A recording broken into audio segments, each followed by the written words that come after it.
So we've covered a few different ways of making if-then statements with verbs. You've got your tada verbs, you have nara, and others. Here's yet another way that you can express conditionals, like if this verb happens, then this verb happens. And that's with ba endings of verbs. So to convert a verb to its ba form, it's actually easier to think of it in romaji instead of kana and kanji. So I'm going to write the verbs in romaji next to my face to explain this, because you drop the final letter u of the verb in its dictionary form. You don't drop hiragana u, you drop the letter u in its dictionary form. And then you replace that with the letters eba. So with some examples, it's going to be a little more clear why I'm describing this with Roman script instead of kana. So miru, that's the dictionary form of the verb to see. It becomes mireba. So you can't just like drop the hiragana ru. Like you drop just the u part of ru and you replace it with eba. So you can also think of it as the hiragana chart, you know, rari, ru, de, do. You drop the ru, replace it with re, but I think it's easier to think of it as you drop the letter u in its romaji form and replace it with the letter e followed by ba. So miru becomes mireba, taberu becomes tabereba, utau becomes utaeba. That's like one instance in which it works if the verb actually ends in hiragana u. Utaeba, iku becomes ikeba, suru becomes sureba, and kuru becomes kureba. So note that for once, it's actually the same rules with like irregular verbs and u verbs and ru verbs. It's like all the same rule for ba. So that's pretty cool. That like never happens. So if you want to do the ba form of verbs in their negative form, drop the e. You can do this with hiragana now instead of romaji, but you drop the e and replace that with kereba. So minai becomes minakereba, tabenai becomes tabenakereba, utawanai becomes utawanakereba, ikanai becomes ikanakereba, shinai becomes shinakereba, and konai becomes konakereba. So how do you really use these ba verbs in sentences? So unlike with tara and all the other like if verbs we learned before, it implies that if you do this verb, a positive outcome will happen. So here's a sentence using ba. Kekkon sureba shiawase ni nariます. So if you get married, if I get married, if a person gets married, shiawase ni narimasu, they will become happy.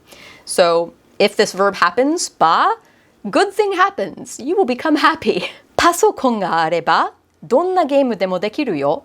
So pasokon, personal computer, PC, computer, ga areba. So if you have, if there exists if there is a computer around, it's not necessarily if you are in possession of one, but like if there's a computer around, donna geemu demo. So anytime you have donna noun demo, it means any kind of that noun. So any kind of game, donna geemu demo, dekiru yo, you can do it. Or you can play, in this case. So if you have a PC, you can play any game. Again, it's if you have a PC, ba, this good thing happens. You can play any game. Here's another one. Kareshi ni iwanakereba uwaki ga barenai yo. So there's a negative form of ba. Still a positive outcome. I mean, I guess, depends on whose perspective. So kareshi, boyfriend, ni iwanakereba. If you don't tell your boyfriend, uwaki ga barenai yo. So barenai, it's slangy. It's the negative version for bareru, which means like to find out or to be found out, basically. So won't be found out. Uwaki is that you're cheating, your infidelity. So if you don't tell your boyfriend, he won't find out that you're cheating. And that's a good outcome. Again, depending on whom you ask. So here's an example of a sentence where you would not want to use ba because the outcome is negative. 彼氏に言えば後悔するよ. So 彼氏に言えば. So the last one was 彼氏に言わなければ. That's if you don't tell your boyfriend. This is if you do tell your boyfriend. If you tell your boyfriend, 後悔する is to regret. So you'll regret it if you tell your boyfriend. And that doesn't really work with ba because to regret something is a bad outcome. So in this case, you'd say something more like 彼氏に言ったら後悔するよ. Like if you tell your boyfriend, you'll regret it because that's a little more natural, a little more neutral. The tada verbs aren't necessarily a good thing will happen. It just means if A, then B. Here is something that wasn't in the Genki 2 textbook, but I'm just throwing it in here because it's really fun. So it's another thing you can do with ba verbs. If you make a sentence with ba and with a question mark at the end, it's kind of a sassy way of saying, well, why don't you just do that verb then? So here's some examples. If person A says, 先輩が好きすぎて困っちゃう. And then person B says, じゃあ結婚すれば. So person A was saying, oh, I love my senpai so much, I can't even. And then person B says, why don't you just marry him? So see, it has that fun little snark to it. So now, how do ba verbs work in past tense? Since there is a sort of like positive implication behind using a verb in its ba form, if you say verb ba and then add yokatta to the end of it, it means I wish I had done this verb. It would have been good. That's what it literally means. Like it would have been good if only I had done this verb. So verb ba plus yokatta, I wish I'd done that verb. Or if verb in its negative form, ba yokatta, it's I wish I hadn't done that verb. So here are some examples. 昨日勉強しとけばよかった. So 昨日, yesterday, 勉強しとけば. So that comes from 勉強しとく or 勉強しておく from our teoku lesson a while ago.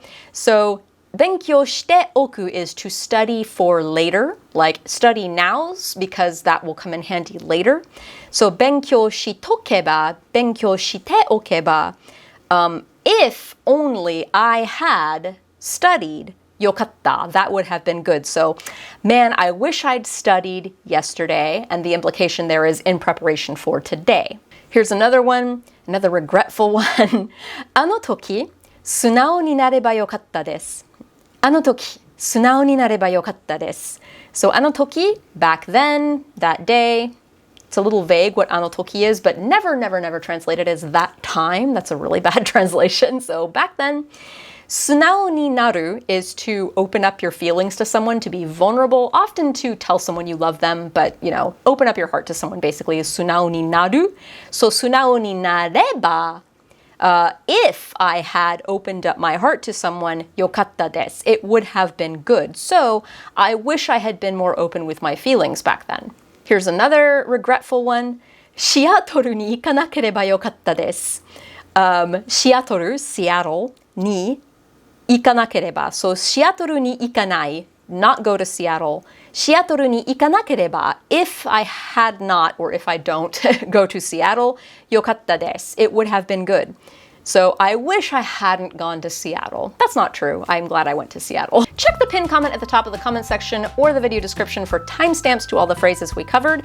Also, in the video description, you'll find other links to other resources where you can learn Japanese, including a link to my Patreon. If you join as little as $2 a month, you can get some extra bonus perks, study guides, answer keys, worksheets, monthly song translation breakdowns sent to your inbox, either from Sailor Moon or some other anime that y'all vote on. It's a blast. Join my Patreon. And on that note, thank you to all the patrons who support this and other series on this channel. And I hope you tune in next week where we learn how to say super polite Japanese verbs. And I don't mean masu. 頑張ってね!